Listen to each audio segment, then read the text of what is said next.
Y ya estoy grabando. Eh, Buenas tardes, gracias a todos por venir. Mientras se conecta Gilberto, esperemos que aparezca. La idea de hacer esta reunión así como que salió de la nada, no fue muy repentina, es porque en las últimas semanas han estado ocurriendo muertes masivas de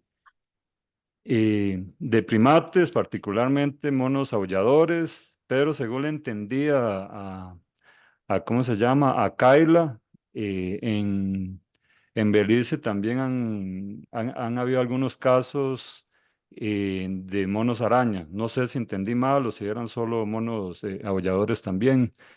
Eh, Y, sí. y también algunos pájaros, no Aves sé cómo también decir, en México, aves también, sí, tucanes, tucanes, ujú, lo que se araras reporta en la prensa. papagayos o alguna cosa así. Papagayos, sí. Bueno, no exactamente papagayos, eh, Perico. pericos. Sí, Sí, psitácidos. eso. Y quien más ha estado sufriendo con eso es el sur de México, creo que Jalisco, el estado de Jalisco. Eh, allá han muerto alrededor de, según entendía a Gilberto, 30, 40 animales, digamos, registrados hasta el momento que nos dio el último reporte. No sé Oh, no, actualmente estamos mucho más que 30 Y animales. mucho sí, más. Hemos superado cien- a los Era 100. 86. Ah, bueno, no, estoy yo atrasado entonces. 138 es No, ya, la más. única Es mucho contagio, más. Ok, O sea, mucho es más. entonces, una situación que continúa y que los números se están elevando de manera importante. Entonces, es sobre todo en el estado de Tabasco. Es Tabasco, sí, no Jalisco. Tabasco. Tabasco, sí. Ajá, en Jalisco no hay monos, Ok, sí, pero en el estado de Tabasco, y eso yo creo que también tiene que ver con que hay gente en esos lugares donde está monitoreando, pero no sabemos si en otros sitios está ocurriendo algo similar, que simplemente no hay registros. sí, y entonces, bueno, en algún momento yo vi un artículo ahí de prensa de México que decía que había como 30, 40, una cosa así, pero eso fue hace como unas 3 semanas. Y quiere decir que el fenómeno ha ido creciendo alarmantemente, ¿no? En algún momento pensamos, bueno, al menos yo pensé que quizás era algo más restringido a México, pero luego varios colegas de Guatemala, Honduras, Nicaragua, posteriormente Belice, reportaron que también había casos en sus países. Entonces parece que la magnitud de esto es casi que a nivel de Mesoamérica. Me parece que Pedro también nos había hablado que en Panamá se habían visto algunos casos de deshidratación. En Costa Rica yo estuve investigando, bueno, Daniela nos mencionó algunos casos ahí en Santa Teresa, pero no son, digamos, en volumen no es tan serio como lo que se ha reportado para México. Los reportes que yo tengo para Costa Rica, bueno, estos no confirmados que mencionó Daniela, que no sé exactamente si los animales al final murieron, tenían serios cuadros de deshidratación, pero no sé si al final murieron. Después investigando con el SINAC aquí, con varios colegas del SINAC, me dijeron que en Sámara, y que igual es el norte del país, en el Pacífico Norte. Había varios casos de monos que los habían encontrado muertos, no precisaron cuántos eran, pero varios, qué sé yo, unos 4 o 5, con secreción nasal, los encontraron muertos con secreción nasal y algunos, pero no, ahí yo no entendí si eran de cautiverio, muertos por toxoplasmosis. A eso sí les hicieron algún tipo de necropsia. Entonces, en Costa Rica eso es lo único que sabemos. Si fuera muy serio como en México, yo creo que ya hubiéramos sabido, ya hubieran habido noticias, pero son registros aislados lo que tenemos aquí por ahora, pero parece que el asunto podría agravarse. Si fuera el asunto, digamos, de la deshidratación, que era la hipótesis de algunos colegas de México, debido a que ha sido un año muy atípico, ¿no? Un año muy seco, altas temperaturas, etcétera.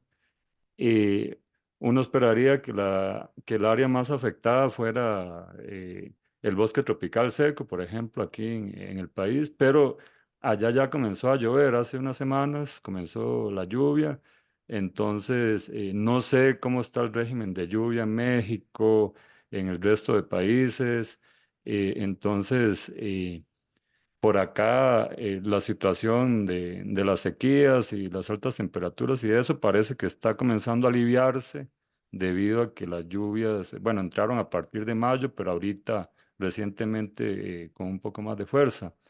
Eh, entonces, la idea de esta reunión era hacer un conversatorio con especialistas.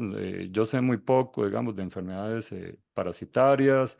Vika sabe mucho más y los colegas de Brasil, vamos a ver ahí quién está. Publio González, no sé quién es, debe ser brasileiro. No sé, tampoco, ¿no? Publio González de Panamá. Es de Panamá. Ok, entonces, la principal hipótesis que se estaba barajando ahorita era eh, la posible, la posible ola de calor que está acabando, digamos, con estas poblaciones que, aparte de que están en hábitat sumamente alterados por el ser humano, están rodeados por incendios. Normalmente en la época seca en estas regiones, pues le vuelan fuego a todo. Y eso aunado a las altas temperaturas que de por sí ya están ocurriendo en esta época y la falta de lluvia, aunque la verdad yo no sé en esa región de Tabasco cuánto ha llovido, digamos, en los últimos meses. Estoy especulando que ha llovido muy poco, porque eso le entendía a Gilberto. Entonces, por esa razón, ellos están implementando para intentar mitigar, digamos, las muertes o prevenirlas. eh, Poniendo reservatorios de agua artificiales, baldes, reservorios terrestres y eso apoyado, digamos, con en conjunto con los pobladores locales. Eh, Solo que a mí me parece que es difícil asumir que ese fenómeno está ocurriendo por causa de la deshidratación sin haber excluido otras posibles causas como alguna enfermedad infecciosa.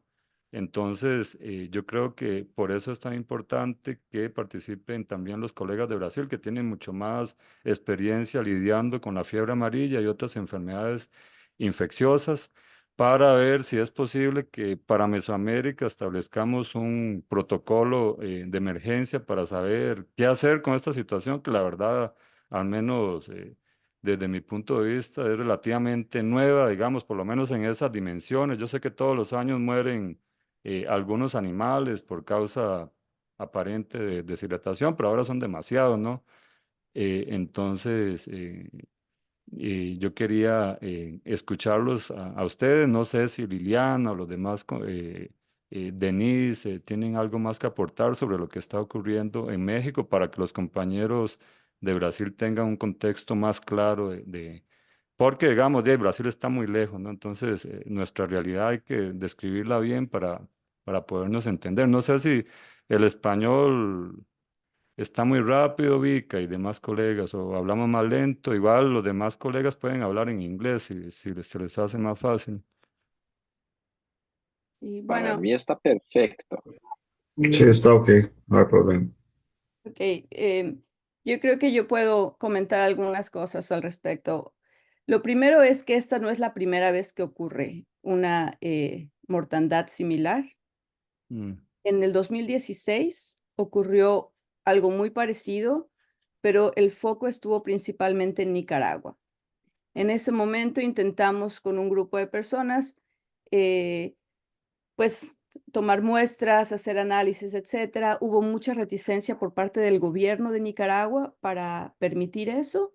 Y entonces sé que se hicieron análisis y no se encontraron patógenos, pero no hay Disculpa, Liliana, ¿en qué año fue? Para apuntarlo aquí. 2016. 2016.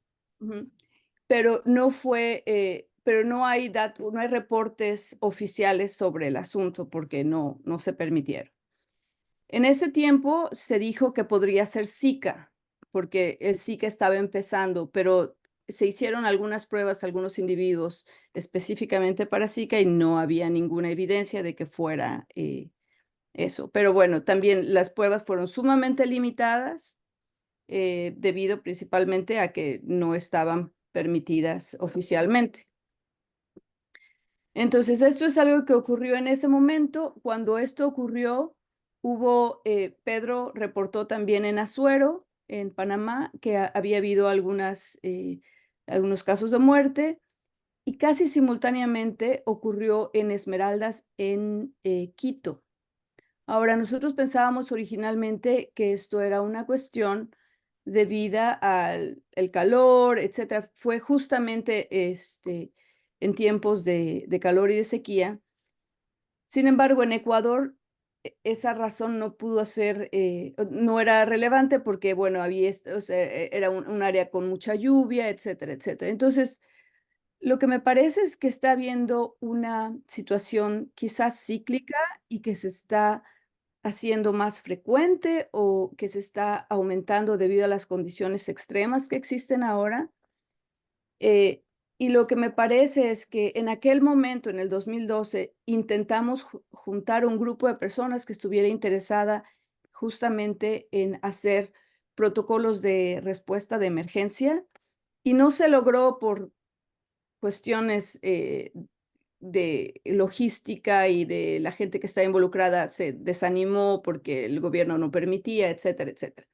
Pero yo creo que es muy importante que establezcamos, o sea, si ya se tienen estas dos, al menos, ocasiones que está ocurriendo esto, quizás hacer planes bastante prácticos. Por ejemplo, que pudiéramos tener un plan en el cual definamos cuáles son el tipo de análisis que se tendrían que realizar inmediatamente, o sea, en los primeros animales que se encuentran, que se tuviera por país un foco, digamos, para que haya reportes específicos a un cierto grupo, que pudiéramos hacer un plan en el cual las acciones inmediatas se pudieran tomar y que tuviéramos como un presupuesto general, al menos una lista de materiales que son necesarios. Y todo esto lo digo porque justamente cuando esta situación empezó en México y que nos acabábamos de ver un grupo de nosotros en El Salvador, Gilberto empezó a buscar fondos de financiamiento, pero pues él no tenía o no ha tenido como una visión completa de qué es lo que se necesita o cuáles son las acciones que van a tomar. Entonces eso ha dificultado un poco pues, el escribir para obtener recursos, también el tener como un plan definido y claro, porque él está justo en el medio de esta situación y tiene toda esta situación de emergencia que tiene que atender día a día. Entonces, en medio de eso no tiene tiempo para invertir en escribir, etcétera, etcétera. Entonces, yo le ayudé a escribir uno de esos grants bastante simple y lo sometimos para financiamiento. No sabemos si lo van a dar, pero al menos que pudiéramos tener una cosa así como formatos ya preestablecidos, protocolos preestablecidos, cuáles son las mejores prácticas para tanto hacer los muestreos, por ejemplo, qué tipo de muestreo, con cuánto tiempo, bajo qué condiciones, cuáles serían los lugares más apropiados para que se llevaran a cabo este tipo de análisis, por ejemplo, cuánto costaría hacer un análisis de este tipo, en fin, ese tipo de cosas creo que serían súper valiosas. Y creo que en este momento, con la gente que tiene toda esa experiencia puede ser algo factible. Ok. Y yo creo que ahora podemos escuchar a los colegas de... No sé si Denise tiene algo que agregar, si no pasamos a escuchar a los colegas de Brasil.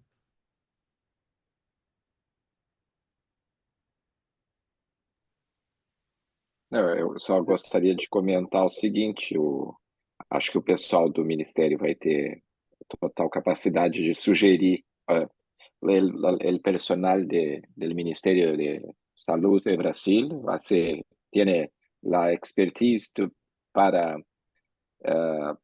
indicar cuáles son los protocolos más apropiados y todo, pero me gustaría también entender el contexto ambiental que está aconteciendo, ocurriendo en cada uno de estos lugares porque para intentar entender si puede ser una sola causa o si están muriendo de causas diferentes, porque pueden ser, por ejemplo, en el caso que Liliana nos dio de Ecuador y Nicaragua, son muy lejos y probablemente murieron de cosas diferentes. Entonces, como ahora está concentrado en en Mesoamérica, es importante entender lo que está ocurriendo, la cuestión de la temperatura, los fuegos y todo más para intentar evaluar cómo también las muertes están ocurriendo espacialmente, si hay una movimentación de muertes o se están muriendo separadamente en diferentes locales, porque eso va a ser importante para sí pensar cuál los patógenos en este caso pueden estar involucrados en la situación. Entonces, voy a voltar al silencio. Yo puedo hablar un poquito de lo que sé, pero no estoy justamente allá. Lo que sé es que esta área donde se está muriendo es un área específica, al menos donde ha habido reportes. Y es un área bastante amplia, pero es el área más deforestada del sur de México. Entonces, los animales viven en pequeños parchecitos de bosque. Cuando hablamos de parches de bosque, son, no sé, 1 hectárea. Ahí vive un grupo de monos. Entonces, son condiciones muy, muy precarias, pero normalmente que están además en una matriz de pastizales para ganadería o para agricultura. En estos pequeños fragmentos, los animales aún así pueden moverse, a veces entre fragmentos. Hay pequeños arroyos y ese es el área donde, muy cerca del área donde yo trabajo personalmente, nosotros tenemos evidencia de que los animales bajan a los arroyos a tomar agua cuando hace mucho calor, etc. Entonces, si los arroyos se han secado, es muy probable que no tengan realmente agua para sobrevivir. También en cuanto a el área en total, es un área que es bastante, aunque es un área rural, hay bastantes asentamientos humanos. Entonces, es muy parchada, los grupos están muy fragmentados, muy aislados, las condiciones son bastante precarias. Ahora, estos monos sobreviven en esas condiciones, a lo Guata Paliata, sobreviven en esas condiciones relativamente bien, o sea, en ese sentido, pero mientras las condiciones sean normales. En una situación extrema como la que está ocurriendo ahora, por ejemplo, se dice que la temperatura subió hasta 43 grados con una sensación térmica de 49 grados Celsius. Entonces, y esto es en áreas en donde la temperatura máxima es normalmente 38, por ejemplo. Entonces, sí hay realmente temperaturas extremas. Justo ahora, al menos en mi experiencia, es la parte más como donde hay un mayor sequía. Es justamente cuando yo voy a hacer muestreos, porque podemos pasar a esas áreas, porque todavía no empiezan las lluvias y se puede caminar en áreas que son pantanosas. Entonces, es normal el ciclo de sequía, es esta la peor temporada, y en junio más o menos es cuando empieza a llover. Entonces, tenemos todavía quizás un mes antes de que empiecen las lluvias. Y con ello será pues un mes en los cuales los animales no tendrán suficiente comida porque las hojas deben estar, o sea, los árboles también deben estar sufriendo, entonces hojas están secando, quizás no hay frutos, eh, y si no hay agua, bueno, se están deshidratando. O sea, para mí, a mí personalmente me parece que se puede explicar con la situación de sequía. Sin embargo, pues si los monos están muriendo, no importa si es por sequía, deberemos hacer análisis para asegurar que no hay otra fuente que esté acrecentando la posibilidad de que estos animales mueran, ¿no? Yo creo que eso es importante, pero ese es el panorama, al menos el que yo conozco. Ok, ok. Ahí quería agregar algo más que yo le pregunté adicional a la situación que describe Liliana, que realmente es muy hostil, ¿no? Para estos animales. Eh, yo tenía una hipótesis ahí que no, no, no se va a poder comprobar. eh, que es, o sea, aparte de toda esa sequía y temperaturas extremas, etcétera, podría haber un efecto que todas esas condiciones climáticas estén afectando la fenología de la comunidad vegetal. Entonces, sabemos, porque bueno, ya hemos hecho varios estudios con Vika ya en el sur de Brasil, y sabemos que los monos perfectamente pueden utilizar fuentes de agua alternativa que están, las obtienen, digamos, de las hojas nuevas. Si es un año donde casi no hay hojas nuevas, además de todas esas condiciones, no hay hojas nuevas, no hay frutos, eh, no hay reservatorios de agua temporales en los huecos de los árboles, etcétera. Entonces, eso sí agravaría mucho más la situación. Pero me indica Gilberto que ellos no tienen datos de eso, de la fenología de la comunidad vegetal, pero que sí hay hojas. O sea, eso lo hablé ayer con Gilberto, me decía que no es, esa región no es exactamente un bosque tropical seco, o sea, hay árboles que siempre tienen hojas, pero probablemente son hojas maduras. Las hojas maduras no son una buena fuente de agua para los animales.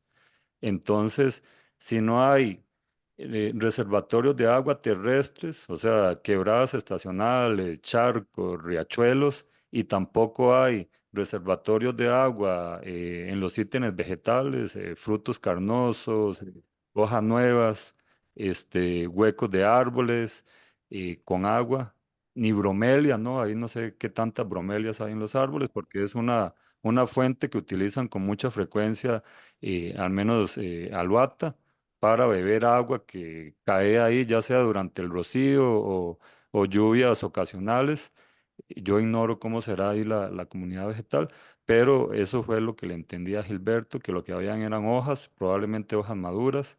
Y, y sí, para entender mejor este contexto que mencionaba Vic, hubiera sido súper útil, digamos, por lo menos tener alguna idea de cómo está la fenología vegetal, pero podría ser, como todo en biología, ¿no? Todos los fenómenos son multifactoriales, podría ser clima, podría ser un año atípico, digamos, para la comunidad de plantas de esa región que no está proveyendo los recursos que estos animales necesitan para suplir sus necesidades nutricionales, incluyendo hidratarse apropiadamente. Entonces, eso no lo vamos a poder saber porque no existen esos datos, pero era una de los factores que yo creería que serían relevantes para entender también esta situación. Y, y yo creo que sería bueno escuchar al resto de colegas de Brasil que tienen que aportar sobre o sugerir. Claro, Oscar y Liliana, gracias por las informaciones. En primer lugar, gracias también por la invitación. Es muy interesante poder oír un poco de la experiencia y comprender cómo esto está aconteciendo en Mesoamérica. Nosotros tenemos un plan de actuación para los monos. Nosotros hacemos vigilancia para la fiebre amarilla hace 25 años acá en Brasil. Entonces, los retos que tenemos en los últimos años son para ampliar un poco la pesquisa, la investigación de las causas de las muertes. Entonces, pero algunas cosas están muy claras para nosotros. Hay pocas enfermedades infecciosas que matan primates como la fiebre amarilla y probablemente herpes. Entonces, yo creo que las dos son las prioritarias para se investigar. Es importante también tu relato sobre la presencia de comunidades en la región, en fragmentos muy pequeños, porque esto me da un contacto humano con estas poblaciones y probablemente esto puede ser un riesgo para los primates, porque la herpes humana es fatal para los monos. Entonces, cuando las personas están se alimentando y ofrecen para los primates, esto puede ser una vía de transmisión del virus herpes. Ok, entonces yo creo que esto es el primer comentario, pero es importante también comprender si hay síntomas en los primates. Ustedes han hablado de una coriza, pero hay otros síntomas como la condición física de los animales, porque es muy claro para nosotros que cuando hay una muerte de primates, se tiene el cuerpo muy fuerte, no está magro, sin señales de desidratación. Esto es un señal de que algo muy agudo ha afetado los monos, ¿comprende? Entonces, esto es una característica también importante para nosotros sabermos. Pedro ha escrito algunas cosas en el chat, yo creo que solamente uno.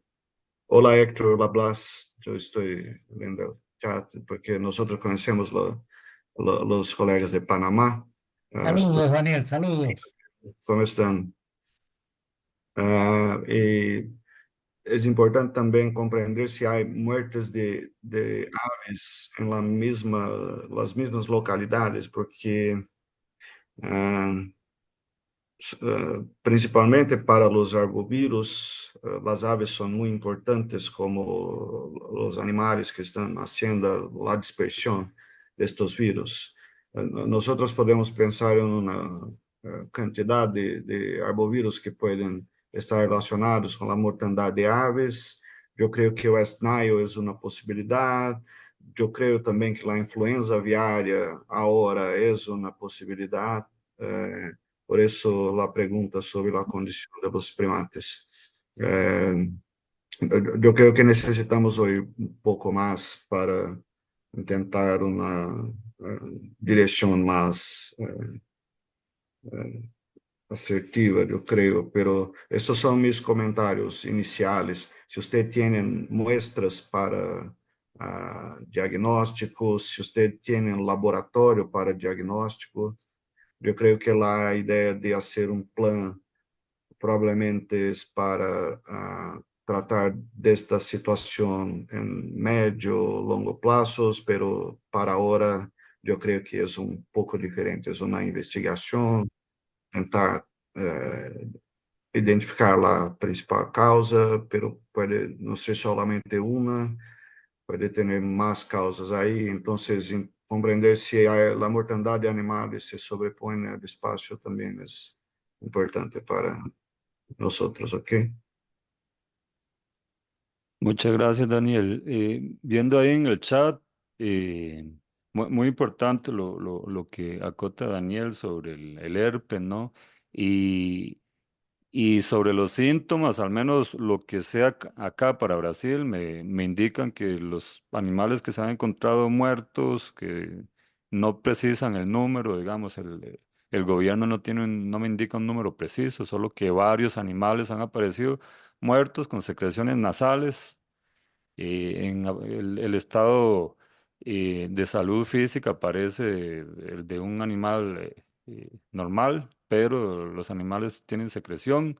eh, Otros animales, hay unas imágenes que compartió Daniela Solano. El animal tenía claras señales de deshidratación. Creo que todavía no estaba muerto, pero estaba sumamente débil. Incluso se le estaba cayendo ya el pelo debido al estado de deshidratación aguda que tenía. Y en el caso de los monos,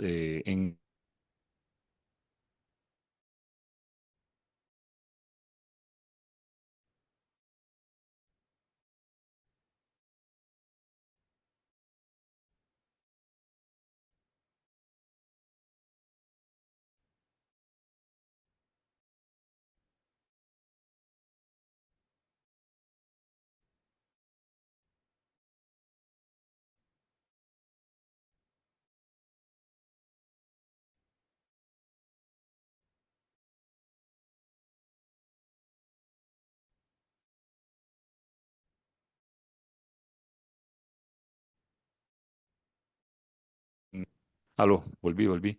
En el caso de los monos en México, de los macacos de México, eh, no, esa información la tiene Gilberto, pero yo no la manejo. No sé si Liliana nos podría hablar algo sobre el estado de salud de esos animales, cómo se veían externamente, qué tipo de daños tenían, etcétera.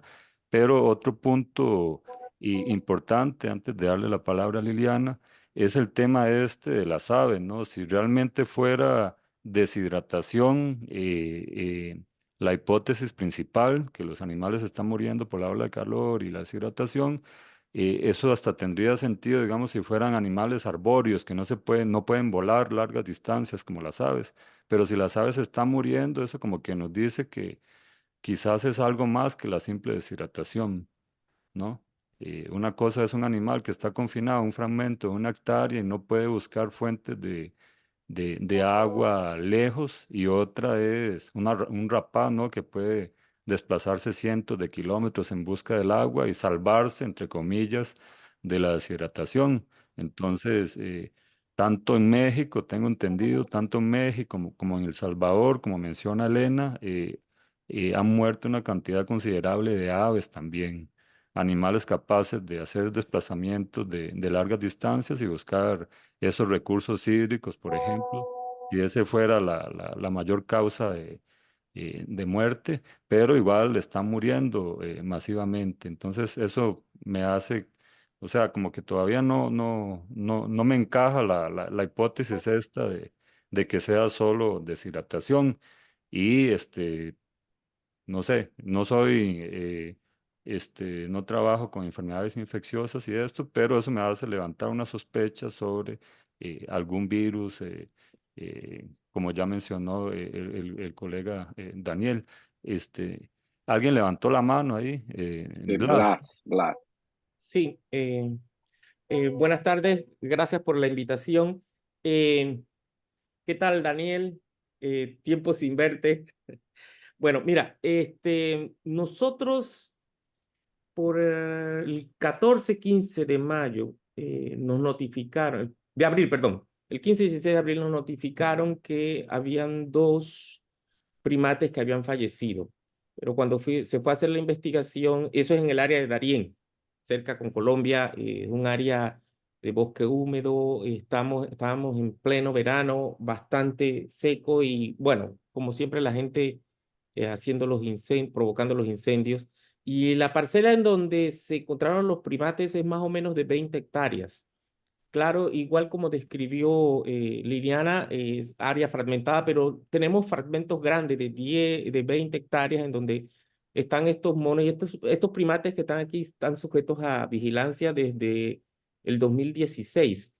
Y mira que desde el 2014 a la fecha nosotros nunca hemos visto una actividad así de muerte inexplicable de primates en áreas selváticas. Sí nos han notificado en cautiverio y ha sido un poco difícil porque casi siempre los primates cuando ya fallecen, ya tomar muestras es un poco complicado para hacer análisis. Pero en este caso, los 2 primates que fallecieron, cuando se hizo la investigación de campo, ya tenían más de 48 horas y nosotros no procesamos las muestras. Pero hubo 2 primates que estaban en muy mal estado y uno de ellos ya estaba tan en tan precarias condiciones que el veterinario los sacrificó para tomar las muestras.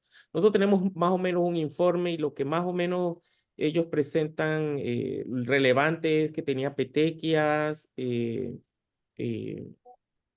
déjame ver, lesiones el que estaba, el macho que murió tenía dermatitis, no tenía fractura, la cavidad abdominal se identificó que estaba distendido con algunas petequias internas, la mucosa estomacal, intestinal y vesícula biliar agrandada, los pulmones rosados, corazón en tamaño normal, diafragma. Todo esto lo hizo un veterinario del área, que es del Ministerio de Salud. Se tomaron muestras y esas muestras fueron analizadas.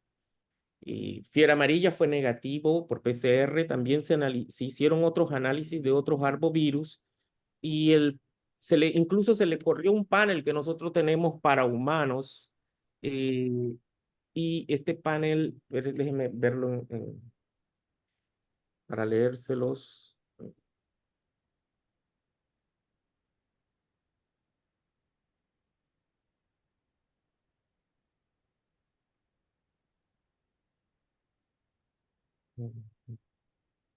Espérense un momento. Ajá. Entonces, el panel que se le corrió dengue, chikungunya, West Nile, salmonella, plasmodio, rickettsia, leptospira y todo salió negativo excepto plasmodio vivax. Y este se hizo por PCR acá en la ciudad de Panamá y, perdón, salió positivo por plasmodium SPP, pero se le corrió y salió plasmodium vivax-like. Eso nos lo hizo el doctor Calzada, que es veterinario y es el departamento de parasitología del área de investigación del Gorgas. Es lo que encontramos. El segundo primate también se le analizó y todo salió negativo. También se corrió encefalitis, equina venezolana y madariaga y también salió negativo. Nosotros no pudimos determinar ningún proceso infeccioso, salvo plasmodium. No corrimos para herpes. En un segundo primate que también falleció, o sea, fue sacrificado porque estaba en muy malas condiciones también y teníamos que indagar e incluso pudimos ver la autopsia y el animal estaba deshidratado y la grasa abdominal estaba estaba muy ausente. Se trató de ver para ver si había algún otro proceso, pero fue un poco complicado. Se tomaron muestras y nos hemos decantado por hacer análisis, no lo hemos hecho todavía, por agroquímicos. Y aquí se tomaron muestras de grasa, de líquido abdominal y diferentes muestras de otros tejidos para hacer los análisis, cromatografía del gas, cromatografía líquida, pensando en que podría ser tal vez un agroquímico, sabiendo que es un área muy fragmentada y la actividad agropecuaria es importante. De ahí sí no, lo de la fenología no tengo, no estaba presente, Publio tal vez pueda hacer un comentario, pero estábamos en época seca. Ahora mismo ya empezaron las lluvias, esto fue en abril y desde abril solamente 4 primates que nos han notificado que han muerto. Aparentemente no hay ningún otro caso de primate que haya fallecido en la región de Darién y no nos han informado en alguna otra parte del país. Hemos estado pendientes y esto es algo que fue inusual y lo primero que nosotros fuimos y mandamos el equipo fue para descartar fiebre amarilla, que es nuestra preocupación inicial. De herpes no tenemos el análisis, creo que tenemos tejido podríamos obtener tejido de cerebro para hacer algunos análisis si eso es posible. Pero algo infeccioso no pudimos, o sea, descartamos cualquier proceso infeccioso en este momento de lo principal. Podrían hacerse otros análisis, por supuesto, más sofisticados, pero esa es la información que nosotros tenemos. Pensamos, pues, que pudo haber sido la intensa calor, que Panamá estuvo una ola de calor muy intensa todos estos meses, sobre todo las lluvias acaban de iniciar, ya ha sido un alivio en muchas partes del país, pero no tenemos notificación de otros primates que hayan fallecido. Eso es lo que tenemos por ahora. Sí, vamos a continuar, pero ya con la tranquilidad de que por lo menos fiebre amarilla no es lo que está circulando en este momento. Blas, ¿esto Diga. fueron monos aulladores o fue monos araña? Sí. No. Aloata paliata, sí. No vimos ningún otro primate, porque allí mismo incluso enfrente de esa parcela de 20 hectáreas hay otra que cruzando la calle y de aquel lado no se notificó ningún primate de muerto. Entonces, pero sí sabemos que la flora estuvo bien afectada, los árboles secos, o sea, pudo haber sido eso. Y ahora que estaba explicando Oscar, creo que fue Oscar, ¿no? De las hojas maduras y las nuevas y todo esto, pensando que podía ser también intoxicación por alguna planta. También pensamos eso y por eso es que tomamos muestras de tejidos y de grasa y de líquido abdominal y para ver si algún químico o algún vegetal o algo así pudiera explicar eso, pero fue una cuestión muy rápida, realmente muy llamativa de 4 primates y bueno, eso es lo que tenemos por el momento. No sé si Héctor quiere agregar algo.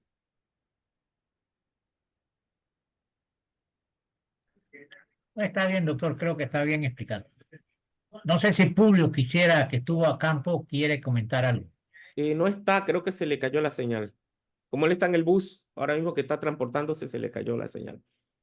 Ok, Pedro Enrique tiene la mano levantada.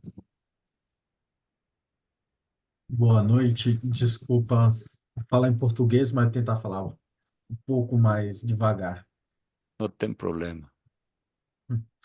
Eu me chamo Pedro, trabalho no Ministério da Saúde aqui no Brasil, com a vigilância de epizootias em primatas não humanos e também outras epizootias ligadas às arboviroses zoonóticas, né?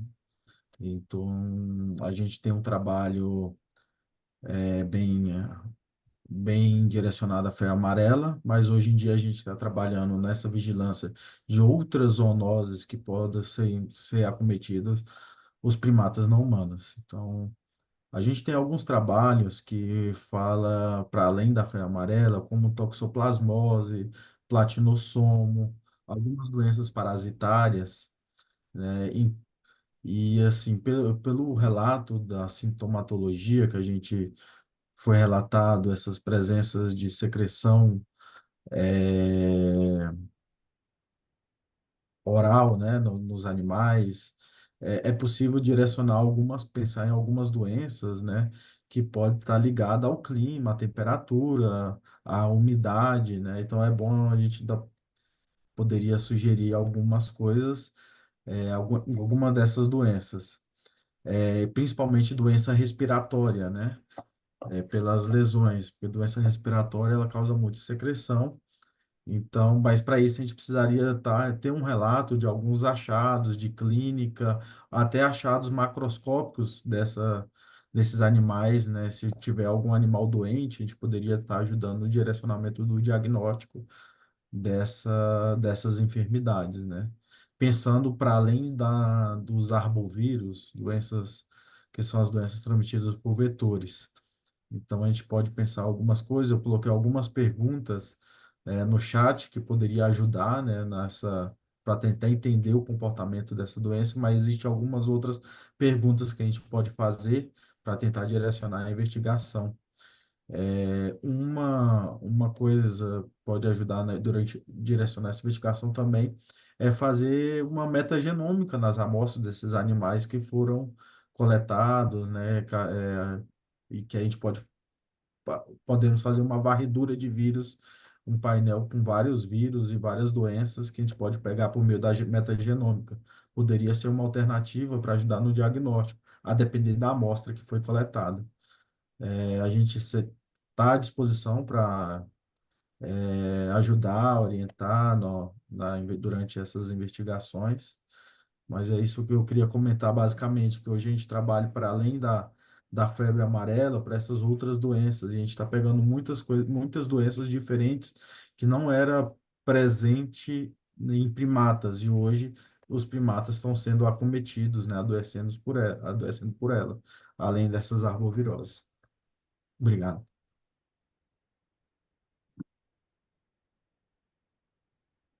Algo que quería preguntar es, yo no sé, ellos dicen, estamos colectando muestras, pero en realidad yo no sé qué tipo de muestras están colectando. Entonces, para mí algo que sería súper importante es saber, para el tipo de posibles patógenos, que supongo que serían principalmente virus, el tipo de muestra que se necesita colectar y la forma de preservarlas, supongo que debe ser súper importante.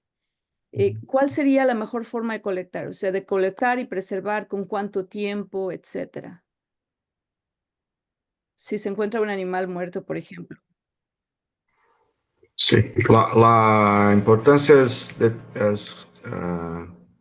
colectar las muestras lo más rápido posible, porque los virus en particular no sobreviven tanto tiempo después que el animal está muerto. Pero nosotros tenemos alguna experiencia, por ejemplo, de animales que están en decomposición, y que cuando hacemos la colecta de tejidos, por ejemplo, para la patología, en la inmunohistoquímica nosotros podemos encontrar los antígenos, mismo que la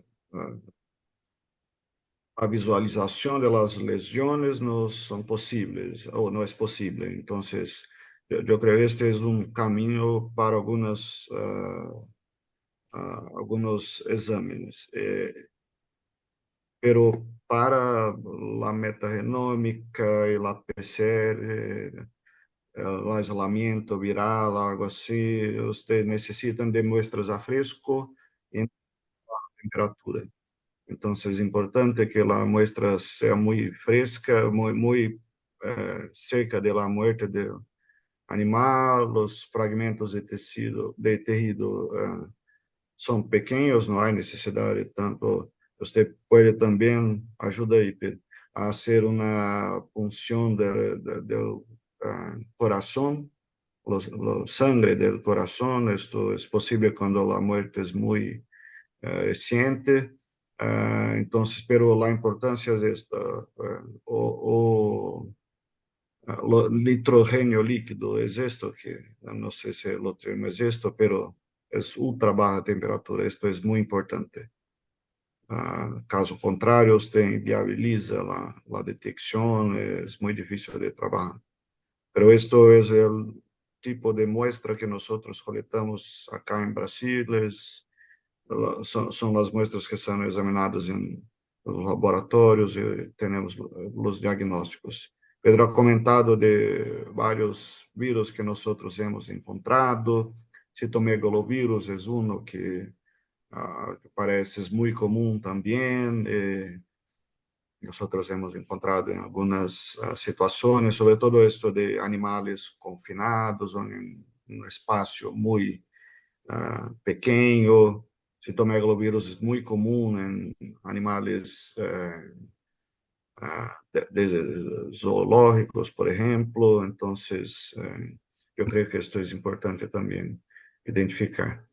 Pero aún estoy interesado en comprender si las muertes de aves se sobreponen a las muertes de monos, porque yo creo que esto es clave para comprender la situación.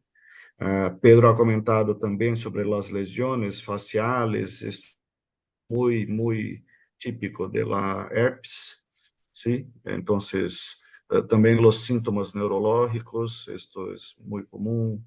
La rabia es una posibilidad, pero yo estoy pensando en algunas situaciones de alguna enfermedad contagiosa, por ejemplo, que se ha transmitido para todos los monos en la comunidad, porque son muy monos muertos. Entonces, yo estoy con quien ha hablado que solamente el calor o la sequía probablemente no pueden explicar la mortandad en esta magnitud. Yo creo que puede haber algo envolvido en la muerte de los monos, sí. Muchas gracias, Daniel. Solo por agregar ahí, hasta donde entiendo, eh, ocurre simultáneamente la muerte de aves junto con la mortalidad de monos, o sea, ambas cosas están juntas. A lo que entiendo, digamos, para México, Y en Costa Rica hay algunos pocos registros también de algunas aves muertas, pero no en la magnitud que estamos viendo en México y en El Salvador, como decía la compañera Elena, ¿no? Que son cientos de aves y ocurren en el mismo espacio de tiempo. Entonces, de ahí esa sospecha que quizás sea algo más que una simple ola de calor, ¿no? Eh, no sé, yo creo que Liliana quería agregar algo. eh, No, no ahora. Ahora. Sí, yo creo que es sumamente importante lo que han comentado los compañeros de Brasil y nuestro interés en particular. Bueno, no sé si Vika y los demás colegas de Daniel, este, y los demás colegas de Brasil y los colegas de México. Y no sé si están al tanto que, bueno, en Mesoamérica recientemente, bueno, estamos trabajando en un plan de acción para la conservación de los primates de la región. Y entonces, dentro de ese plan de acción, como surgió esta emergencia, consideramos que es muy importante también incluir protocolos específicos de cómo actuar en este tipo de situaciones. Y para eso es súper importante la retroalimentación que nos pueden dar ustedes como especialistas. Y ojalá nos pudieran enviar, bueno, ya Vika nos envió un documento que utilizan para la fiebre amarilla, pero sería muy valioso un documento, un protocolo, digamos, que podamos adaptar a Mesoamérica, de todo lo que están hablando, ¿no? De la metagenómica, de cómo hacer las colectas, del tiempo máximo que puede pasar entre la colecta, una vez que muere el animal, y el análisis en laboratorio, que yo creo que eso va a ser uno de los principales problemas que vamos a tener, porque es complicado trabajar con virus y a veces desde el momento en que muere el animal hasta que llega al registro pasan muchas horas, varias horas, qué sé yo, 5 horas o más, y desde que se colectan las muestras hasta que se ponen en congelación pueden pasar X cantidad de horas, porque a veces son lugares medio inaccesibles, ¿no? No tenemos acceso a una cámara de congelación a -20 o mucho menos. Entonces, tendríamos que ver cómo podría viabilizarse esas colectas para realizar los análisis que ustedes sugieren y en dónde los analizaríamos, ¿no? Yo creo que en México existe la capacidad, en Costa Rica no sé si lo podríamos hacer. Y enviarlas para Brasil, yo creo que también no sería viable, ¿no? Por los permisos y el tiempo que eso requeriría. Entonces, quizás ahí Liliana sí podría darnos una luz para ver cómo se podría viabilizar la logística en el caso, digamos, de una vez que ya tengamos los protocolos y sepamos cómo debemos colectar todo, porque el problema es el tiempo. Aquí ya hemos tenido problemas con un proyecto que tenemos sobre los monos que son electrocutados y mueren atropellados, etcétera. Normalmente eh, la velocidad de respuesta nuestra son 48 horas, desde que muere el animal hasta que se pone en congelación y después pueden pasar meses hasta que se analicen esas muestras, ¿no? Entonces tenemos cientos de animales así y eh, probablemente no se puedan analizar virus en esas muestras porque ya el ADN o el material genético podría estar muy degradado, no sé.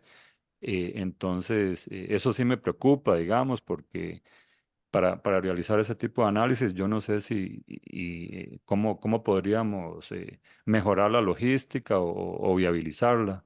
No sé si este, eh, Liliana y Andrea, que ya llegó ahí, nos pueden dar alguna luz con respecto a eso. Hola, mucho gusto.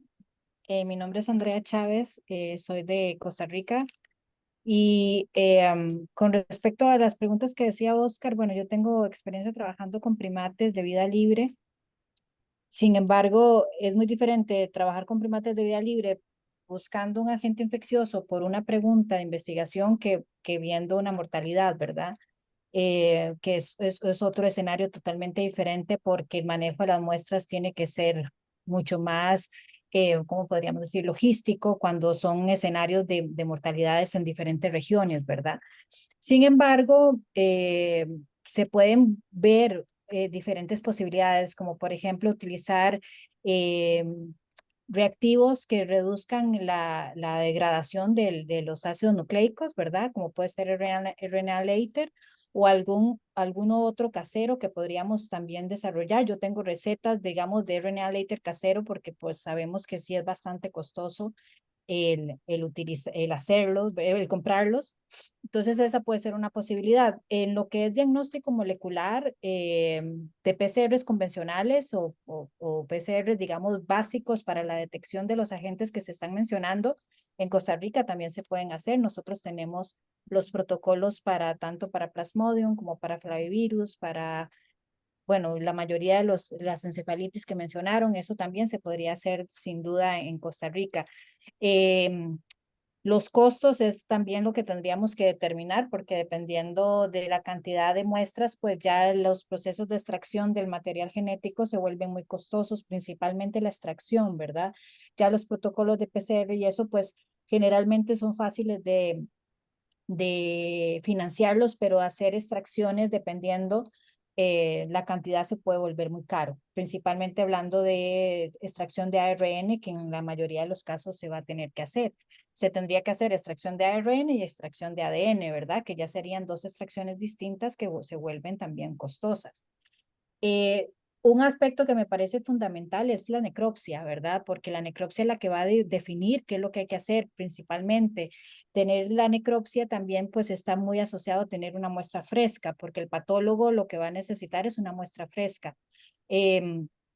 Por ese lado, yo creo que esa sería la primera línea de determinación de qué hacer con un animal muerto. Yo creo que es tratar de llevar una muestra fresca al patólogo, porque el patólogo es el que va a definir también si él ve algo de carácter infeccioso o no dentro de los órganos que él esté observando. Entonces, me parece que si hay que, digamos que escoger un protocolo, yo creo que el inicial sería ver cómo hacer para que las muestras lleguen a un patólogo frescas, ¿verdad? Y a partir de ahí el patólogo definirá si vale la pena hacer algún diagnóstico molecular a la par, ¿verdad? De algunos de los órganos que encuentren ellos con algún indicio de presencia de algún agente infeccioso. Yo creo que por ahí tendríamos que ir definiendo.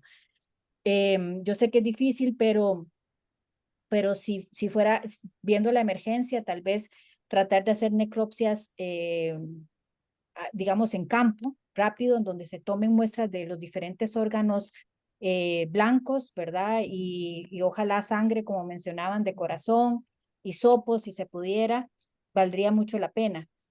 Sin embargo, por lo menos, ¿verdad? O si no, si existe la posibilidad de traer el individuo completo, pues también. Pero lo más importante es que el patólogo lo que va a pedir es que esté fresco. Y si no, pues como les digo, hacer la necropsia en campo y traerles a ellos las muestras en formalina como los piden y ya pues que no es lo ideal porque no, pues no va a estar el patólogo con el individuo completo, pero algo podría poder determinar o conseguir un patólogo o un veterinario que por lo menos vaya a campo, haga las necropsias, determine los aspectos relacionados con patologías asociadas a lo que observen y llevar las muestras al patólogo. Yo creo que ese es el punto clave para definir, porque el patólogo es el que va a estar realmente estableciendo qué es lo que está pasando con esos individuos, o por lo menos de qué se están muriendo, ¿verdad?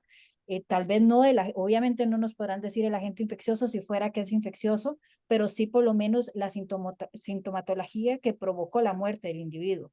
Entonces, por ahí se puede ir más fácilmente determinando qué agentes infecciosos buscar.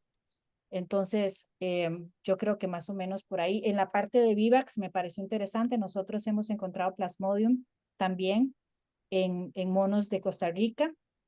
Yo no estoy segura si provoca mortalidad en monos.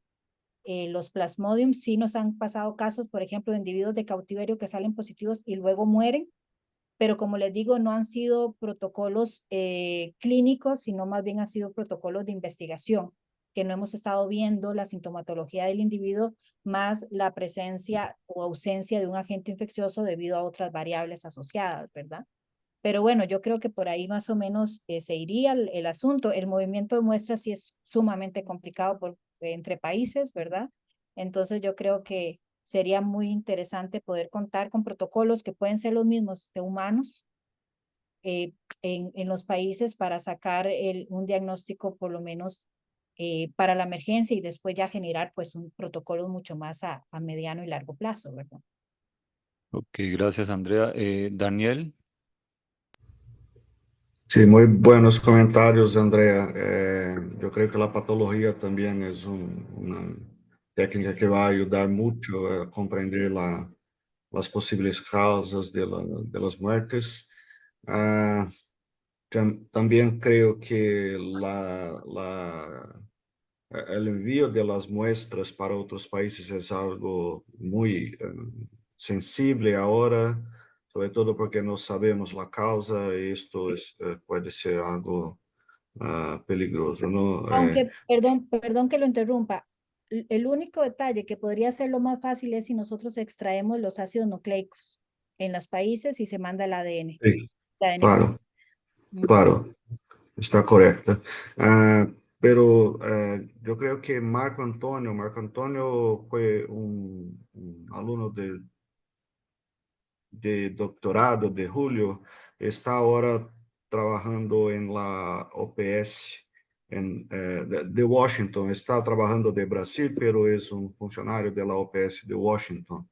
Entonces está en una articulación particularmente de la fiebre amarilla, pero de monos también. Entonces, yo creo que puede ayudar sobre los laboratorios que existen en la región y que podrían hacer los exámenes.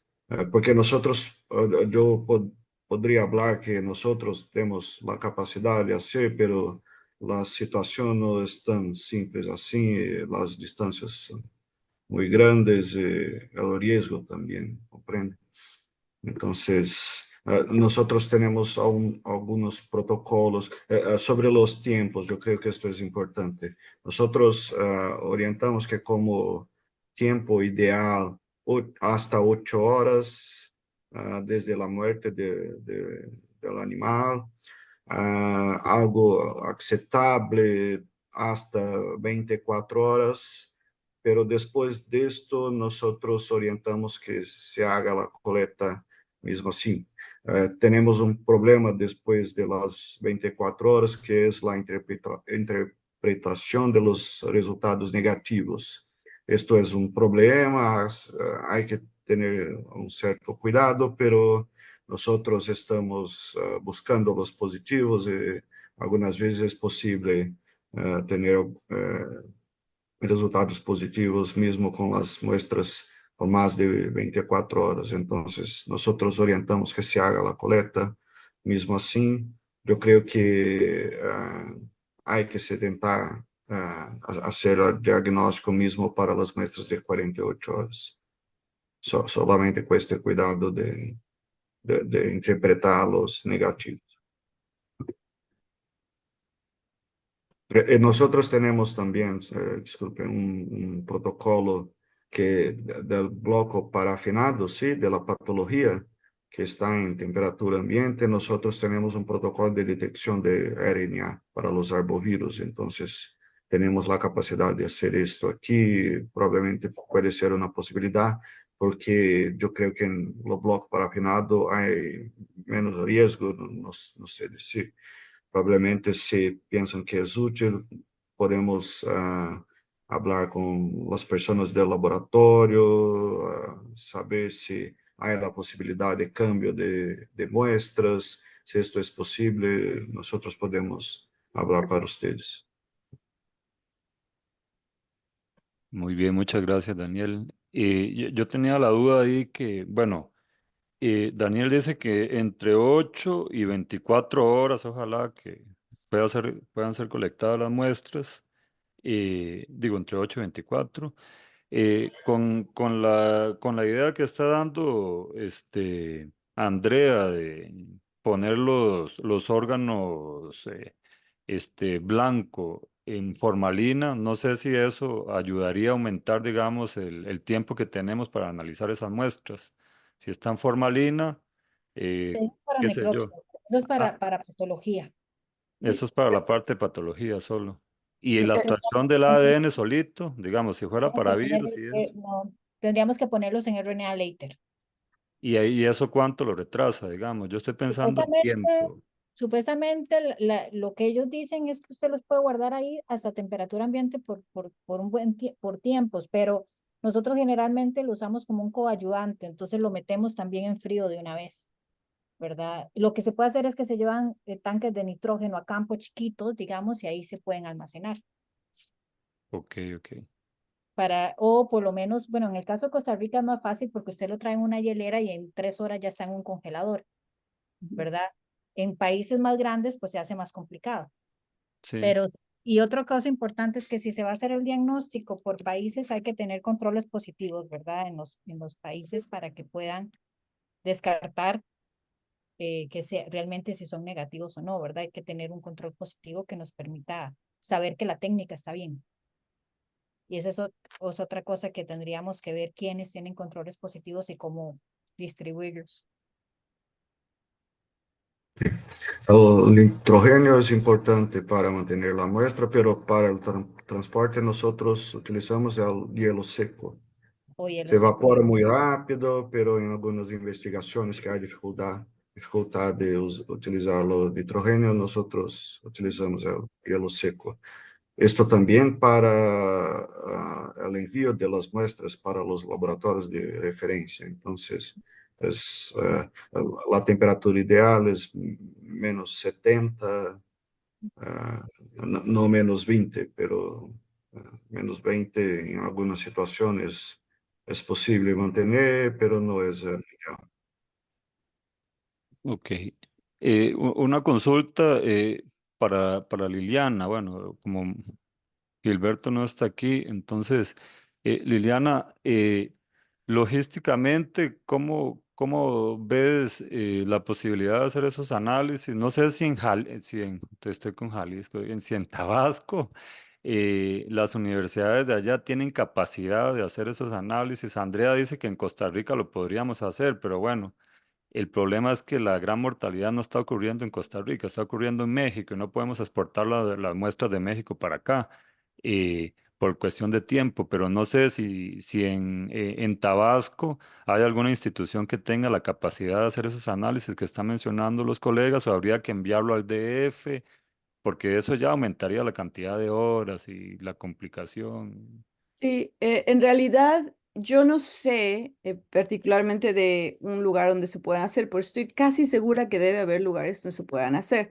O sea, el área es muy cerca de una ciudad muy grande industrial que se llama Villahermosa y en donde existe, bueno, está una universidad en particular y hay una persona de la universidad que está en este grupo que Gilberto ha puesto en conjunto y seguramente se pueden hacer. Ahí lo que yo creo que es fundamental y es de lo que yo he hablado en el sentido de hacer un plan, es que en estos planes de emergencia deben hacerse, claro, en este momento como podamos, pero hay que hacer un plan de emergencia para cada país, en donde sepamos, por ejemplo, cuáles son los recursos que se cuentan y en dónde están localizados esos laboratorios donde se pueden realizar estos Exacto. análisis. Porque ahorita, por ejemplo, yo sé, en el área donde está ocurriendo las muertes, yo trabajo muy cerca de esa área y yo voy a la ciudad de Villahermosa, que está a 1 hora de ahí, consigo nitrógeno líquido, consigo hielo seco, etcétera. O sea, sí hay posibilidades, pero yo me he tardado días en encontrar esas fuentes que puedan proveer de este tipo de materiales. Entonces, lo que es importante aquí es que si esto está ocurriendo y puede volver a ocurrir, tengamos un plan ya con los distribuidores identificados, los laboratorios que pueden hacer, quién puede hacer las necropsias, porque también, si bien un veterinario tiene la capacidad de hacer necropsias, si no es un veterinario de vida silvestre, quizás tenga otro tipo experiencias y no necesariamente sea el más ideal para hacer ese tipo de necropsias. No sé, yo no soy veterinaria, entonces esto es algo que pienso que debe ser así. Sin embargo, ese es el tipo de cosas que creo que necesitamos trabajar en conjunto para hacer un plan general a nivel de la región, pero identificando en cada lugar todos estos elementos que necesitarían estar a la mano en caso de una emergencia.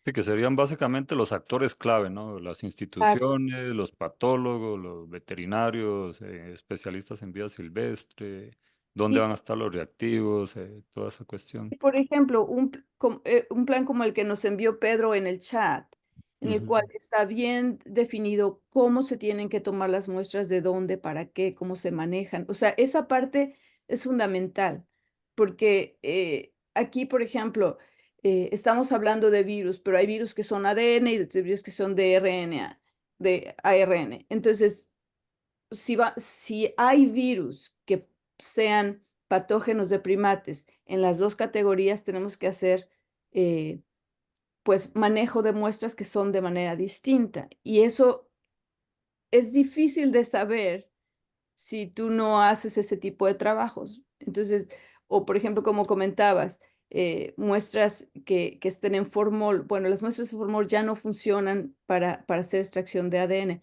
Entonces, se necesita saber cuáles son los tipos de muestras que se van a utilizar, que se van a colectar y cómo se tienen que manejar y para qué cada una de esas muestras va a servir. Entonces, eso es, en este momento, quizás para la emergencia en México, pues vamos a tener que ir haciendo las cosas sobre la marcha. Algunas cosas quizás no se puedan lograr, pero que esto sirva como una experiencia para que podamos tener un plan a nivel regional haciendo ese tipo de identificaciones.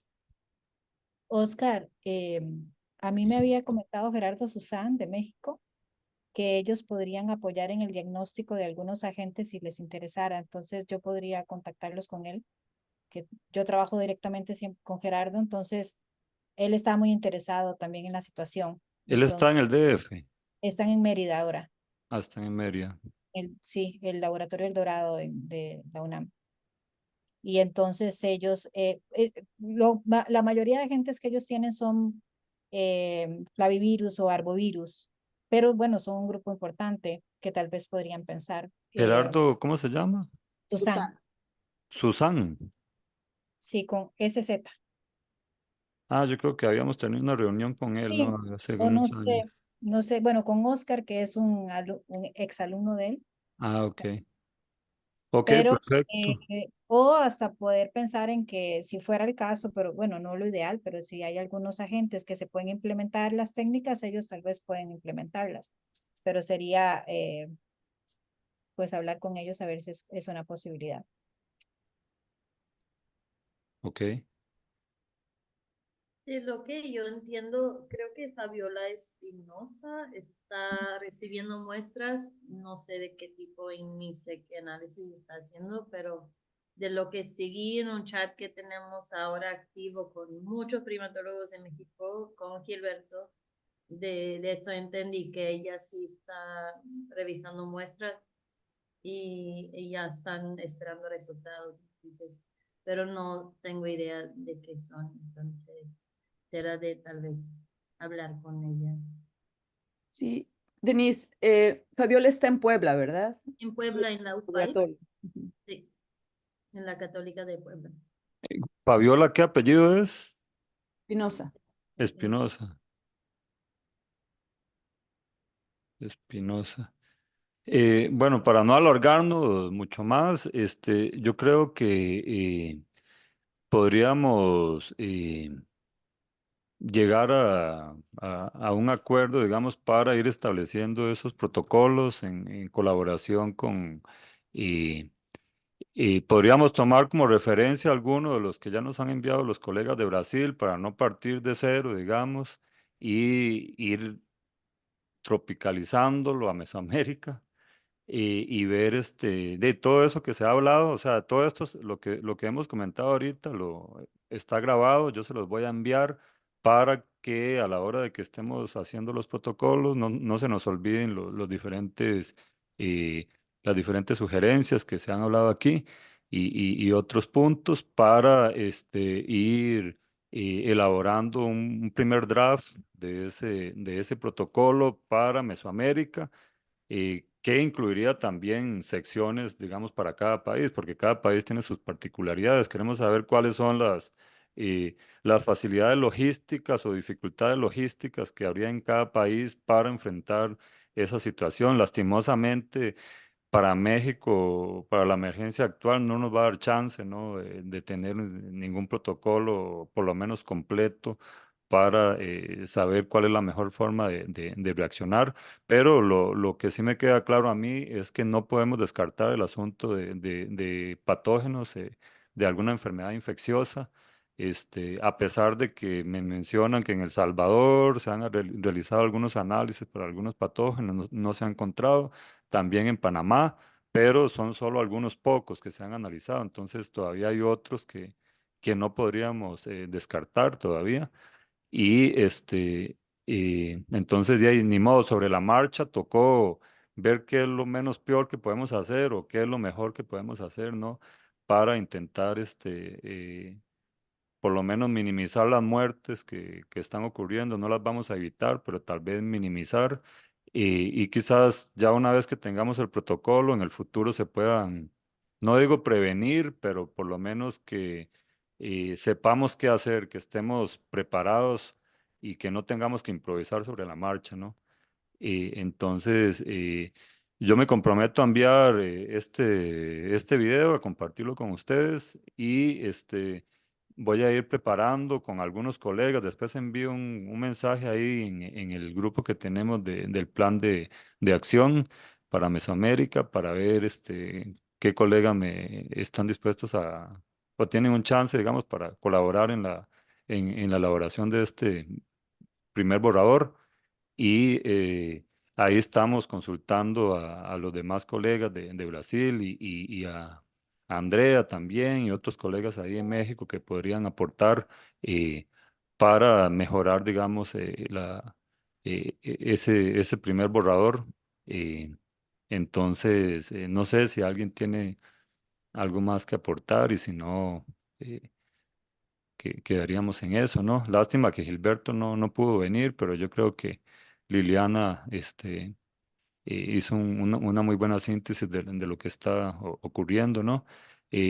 Solo faltó hablar un poco de qué opinaban ustedes, los demás colegas, de las acciones que se están tomando actualmente, emergenciales, improvisadas, si se quiere, de proveer a los animales con baldes de agua, subir baldes de aguas a los árboles y eventualmente poner reservatorios en el suelo para que los animales bajen a beber agua en algunos casos, como creo que fue en Nicaragua que vimos un videíto donde les tenían un- Guatemala.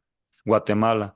En Guatemala les ponían como unas cachas de agua para que los animales desen a beber agua lá. Y no sé cómo ven ustedes esas estrategias, los compañeros de Brasil y la misma Andrea, o lo recomiendan o creen que está ok o lo podríamos mejorar, no sé.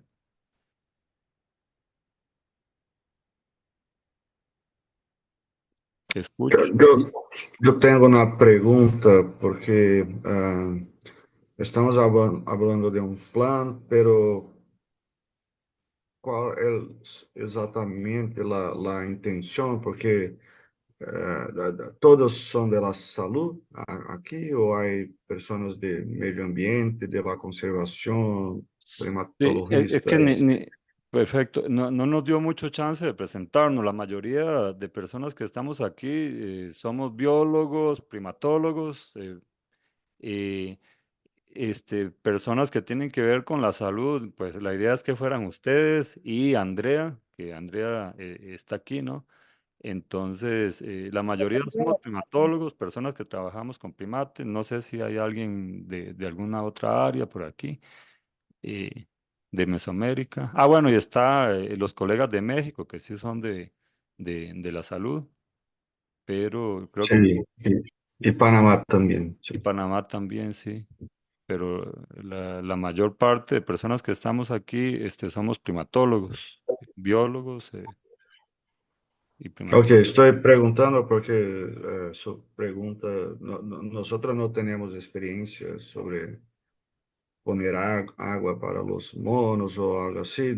Yo creo que no hemos vivido nada como están hablando, pero también trabajamos con las instituciones que son las responsables por la conservación de primates en Brasil. Entonces, se piensan que es interesante, esto puede ser un acréscimo al grupo para pensar en los puntos que están imaginando. Yo creo que nosotros hemos tenido una experiencia, no sé si Julio ha participado, ah, tuvimos un mono muerto en Acre. Acre es frontera con Perú, tal vez, no me recuerdo. Bolivia. Perú y Bolivia. Perú y Sí, Bolivia. y un mono que se quedó de la árbol, estaba con dificultad de respirar. Entonces, las personas pensaron que era COVID, ¿no? Pero yo creo que cualquier animal que se queda de una altura de 15 metros va a tener falta de aire. Entonces, era una situación dentro del bosque, no tenía personas cerca de la área. Entonces, esto era fiebre amarilla. Pero en esta ocasión nosotros hemos juntado muy primatologistas, muchas personas de diversos sectores para trabajar. Entonces fue una buena experiencia. Yo creo que hablando de un plan, nosotros tenemos la condición de trabajar diferentes finalidades, diferentes objetivos. Comprende? Porque para nosotros la vigilancia de primates es una sentinela para el riesgo de transmisión para humanos, pero no es nuestro papel cuidar de la conservación. Hay otras instituciones responsables por eso, trabajan junto conosco, pero no es nuestro papel, ¿comprende? Entonces, yo estoy hablando porque yo creo que hay diferentes objetivos que pueden ser trabajados en conjunto. Yo creo que hace el plan más fuerte do que solamente pensar en un otro objetivo. Perfecto, muchas gracias. Yo creo que si no hay más comentarios, sugerencias, lo dejamos por acá. Tengo que dar una clase ahorita. Y si hay algún comentario final, lo escuchamos y ya casi vamos cerrando. No sé, veo que Rápido, Liliana está rápido, como... Ah, rápido. Solo para decir ok. que los baldes de agua y de frutas es una cosa que nos va a perjudicar. Es emergencial, pero no resuelve el problema porque es mucho más grande. Pero una cosa ahora no se sabe qué está aconteciendo, que vamos a intentar lo que puede ser hecho fácilmente, pero hay necesidad de descubrir lo que está ocurriendo, porque si es un problema de hidratación por cuenta del calor, el calor se prevé que va a aumentar en los próximos años, es un problema muy serio. Entonces, es un problema serio de conservación para estos primates. Entonces, se necesita descubrir. Solo eso. Un placer estar acá con ustedes todos. Un placer, igual. Entonces, yo creo que quedamos por aquí. No sé si tenés algo final para agregar, Liliana o alguno de los otros colegas, si no, No, solamente cerramos. agradecerte por la iniciativa de reunirnos y muchas gracias a todos los que llegaron. Esperemos que podamos conjuntarnos y tomar sus experiencias también y lograr formar este plan en Mesoamérica.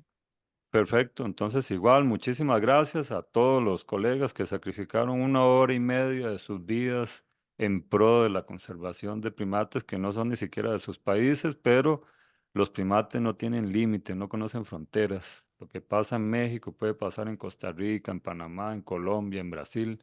Entonces es mejor actuar antes de tiempo que no después, ¿no? Y muchas gracias. Paramos por aquí y un gustazo verlos ahí a todos. Chao, chao. Chao. Chao, chao, Saludos, bye, buenas tardes. bye. Hasta luego, chao, Hasta chao luego. para todos. Ay. Bye.